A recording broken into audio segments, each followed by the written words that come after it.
नमस्कार दोस्तों, मैं सरोज पांडे। क्या मांसाहार पाप है? आज हम लोग बात करने वाले हैं मांसाहार पर। दो तरह के लोग पाए गए हैं, शाकाहारी, मांसाहारी, और तीसरा भी है सर्वाहारी, जो दोनों ही खाते हैं। प्यारे दोस्तों, मैं कभी कभी सोचता हूँ, मैं क्या बहुत लोग सोचते हैं, क्या मांसाहार पाप है? पाप और पुण्य की जो एक परिभाषा है कि किसी भी जीव को दुख देना पाप है, किसी भी जीव को सुख पहुंचाना पुण्य है। अगर इस परिभाषा को लेकर चलते हैं तो बिल्कुल समझ में आती है कि मांसाहार फिर पाप है, क्योंकि जब हम मांसाहार करते हैं निश्चित ही किसी जीव की हत्या में हमारी भागीदारी हो जाती है।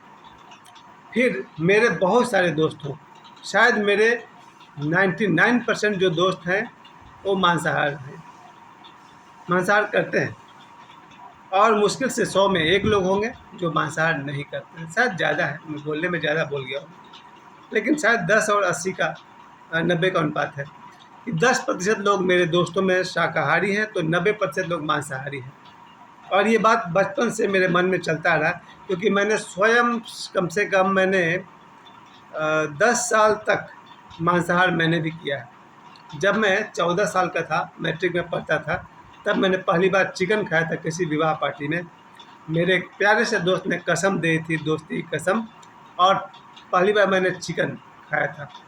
उसके बाद से फिर मेरे जीवन में और भी लोग आते चले गए और चिकन मटन ऑमलेट चलता रहा। जब 1997 में 24 वर्ष की उम्र में जब मैंने ओशो से संन्यास दीक्षा लिया, तो फिर एक संजोग आया कि एक बार मैं अपनी सैलरी मिलने पर मेरे दोस्त ने कहा चलो आज चिकन खाते हैं। तो हम लोग एक चिकन शॉप में गए, पोल्ट्री फार्म में गए और चिकन शॉप में गए। वहाँ से हम लोगों ने चिकन खरीदा। बाकी आप समझ सकते हैं पूरे प्रोसेस के साथ पॉलिथीन में भरकर हमने लाया। तो मुझे एक प्रोसेस दिख रहा था कि चिकन को पकड़ा गया, सफ़ेद रंग का चिकन था। बाकी आप समझ गए फिर क्या हुआ, फिर क्या हुआ, फिर क्या हुआ, और मेरे पॉलिथीन में समा गया। लेकिन मैं कुछ मेरे भीतर ट्रांसफॉर्मेशन हुआ, रूपांतरण हुआ, और मैंने कहा कि यार मेरा सैलरी मिला, इसमें इस जीव का क्या दोष है। तो मैंने दोस्त को कहा मेरे लिए दाल बना दो। फिर मैंने दाल भात खाई और मेरे दोस्त ने चिकन खाया, बाकी दोस्तों को बुलाया, खिला दिया।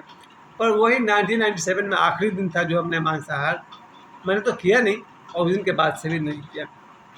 ये मेरी धारणा है। बहुत लोगों को लगेगी कि पाप और पुण्य सिर्फ एक धारणा है। बहुत दूर तक ये बात सच है, क्योंकि जो कृत्य एक देश में पुण्य हो सकता है, दूसरे देश में पाप हो सकता है, एक धर्म में पुण्य हो सकता है, दूसरे धर्म में पाप हो सकता है, ये देश और धारणा पर डिपेंड करता है। क्योंकि एक तरफ हिंदू धर्म में तो इसकी प्रशंसा नहीं की गई है, लेकिन बौद्ध धर्म में मांसाहार अलाउ कर दिया गया। इसके अलावा अगर आप देखेंगे तो प्राचीन काल में लोग कहते हैं कि जीव जंतु बने ही भोजन करने के लिए है, खाने के लिए है। अगर देखा जाए तो जो पूर्व काल के जो लोग रहे होंगे, जब ये दुनिया बनी होगी, आदि मानव कह लीजिए, जंगल में रहने वाले, तो मांसाहार करते थे, क्योंकि उनके सामने बहुत ही कम उपाय था ना। या तो वो फल मूल खाते, फल मूल हर सीजन में मिलता नहीं है, तो फिर उनके सामने ऑप्शन था पत्थर को घिस कर आग जलाइए और फिर जीव जंतुओं को, पक्षियों को पका के खाइए। अब जिस तरह से उस ज़माने में पत्थरों को घिस करके आग निकाला गया, क्या आप 2024 में भी पत्थरों को घिस के आग निकालिएगा, या अपने गैस चूल्हे को जलाने के लिए लाइटर का यूज करिएगा? युग बदला तो आप भी सोच बदलिए। पुराने युग के आदमी के पास ज़्यादा ऑप्शंस नहीं थे, या तो फल खाइए या फिर मांसाहार कीजिए। लेकिन आज 2024 में जब आपके सामने मटर पनीर, छोले और दुनिया के चाउमीन भी है, एक से एक आइटम हैं जो शाकाहार से आते हैं, उसके बाद भी आप कहते हैं भाई आज हम चिकन खाएंगे, आज हम मटन खाएंगे। आपकी मर्जी। लेकिन मूल बात हमारी यही थी कि क्या ये मांसाहार पाप है? मेरा अपना जो देखा हुआ है कि बहुत सारे शाकाहारी व्यक्ति हैं जो उतने ही मानसिक तौर पर मानसिक बीमारियों से ग्रस्त हैं।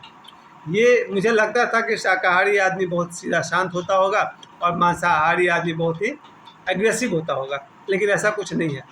मैंने अपने जीवन में देखा है, लगभग सारे शाकाहारी आदमी उतने ही हिंसक होते हैं जितना मैं कल्पना करता था, उससे ज़्यादा होते हैं। मेरे परिवार में, ख़ानदान में, गांव में, टोला में और मेरे रिलेशंस में, जान पहचान में जितने शाकाहारी लोग हैं, वो सभी लोग बहुत ही वायलेंट हैं, यानी कि हिंसक प्रवृत्ति के हैं। ध्यान दीजिए, मैं ये कह रहा हूँ कि शाकाहार करने वाले भी वायलेंट नेचर के होते हैं, हिंसक प्रवृत्ति के होते हैं। यहाँ पर एक बात कही है ओशो ने कि जो मांसाहार करते हैं वो थोड़े नरम स्वभाव के होते हैं, हो सकते हैं। क्यों?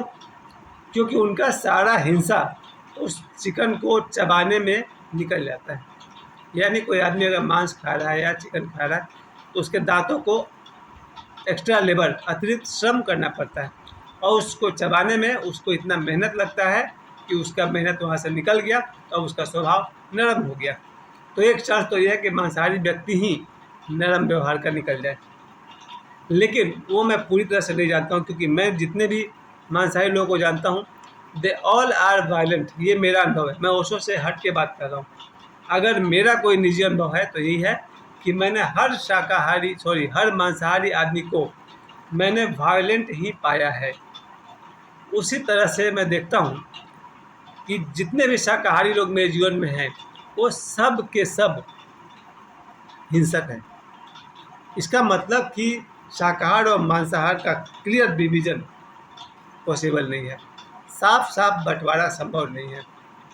लेकिन ये बात मैं ज़रूर कहूँगा, अभी भी मैं अपनी अगर दृष्टि की बात करूँ, क्योंकि मेरे अब बहुत सारे रिलेटिव्स भी मांसाहार करते हैं, लगभग सारे दोस्त करते हैं, उसके बाद भी मैं कहता हूँ, जिन लोगों को भी मैंने पाया कि कोई शाकाहारी है, मुझे बहुत प्रसन्नता होती है। मैं अपनी धारणा बता रहा हूँ, मुझे आज ही पता चला कि कोई भी व्यक्ति शाकाहारी है, मुझे अच्छा लगा कि ये आदमी किसी जीव की हत्या में भागीदार नहीं बन रहा है।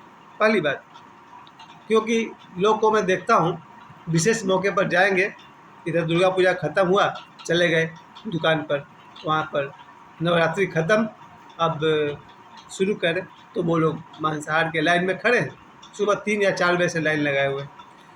या इधर सावन का महीना बीत गया तो लोगों का मांसाहार शुरू होने वाला है। तो मुझे यही लगता है कि जब भी हम लोग मांसाहार करते हैं तो we participate in killing an animal और बर्ड।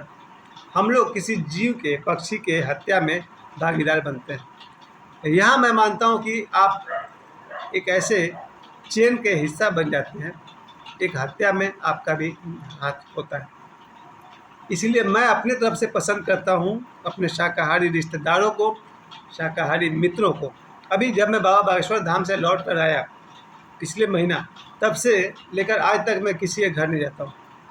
विशेष करके एक घर में जाता भी हूँ तो इसलिए कि वो परिवार शाकाहारी है। 2 घर में जाता हूँ, दोनों परिवार शाकाहारी है। अन्यथा जिस घर में मांसाहार चलता है मैं वहाँ नहीं जाता हूँ। मेरे लिए धारणा की बात है। परम सत्य तो मुझे भी नहीं पता है परम सत्य क्या है। वो बहुत ऊंची बात है आध्यात्म में कि भोजन करने वाले भी सभी ईश्वर के अंश हैं। जिस जीव की हत्या हुई वहाँ भी ईश्वर है, और जो जीव उसका आहार ले रहा वो भी ईश्वर है। अर्थात मैं अध्यात्म की ऊंचाई की बात करूं तो परमात्मा का निवास उस मरे हुए जीव में भी था, और जो उसको मार के खा रहा उसमें भी था। ये तो अध्यात्म की ऊंचाई है।